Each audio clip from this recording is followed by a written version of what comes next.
Satuan Lalu Lintas Polres Sumatera.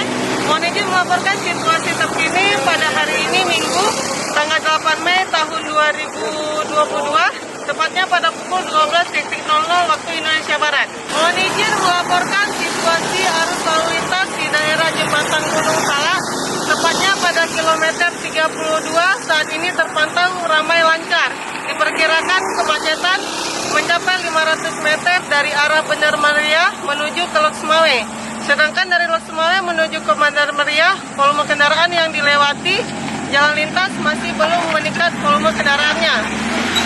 Kami menghimbau kepada seluruh masyarakat yang melewati jalan lintas Lok Sumawe Bener Meriah agar tetap berhati-hati saat melakukan perjalanan. Sekian laporan sementara dari kami, Brigade Nurul